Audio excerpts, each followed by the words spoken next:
O Romário levou um cachorro lá para cada máquina. Aham, para levar assim, desse jeito. Por quê? Plantar flor? Pra fazer arranjo. É? Uhum. De quê? Com flor. Ah, sei. Caramba, tem um cachorrão aqui, ó. Spike. Bonito ele, né? Fila. Você não pode chegar muito perto, ele é brabo e costume vir. É. Esse cachorro aqui já conhece há uns 3 anos. Ludmila, o porquinho.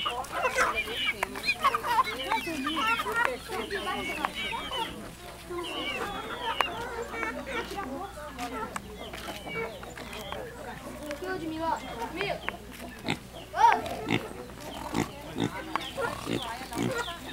Tia.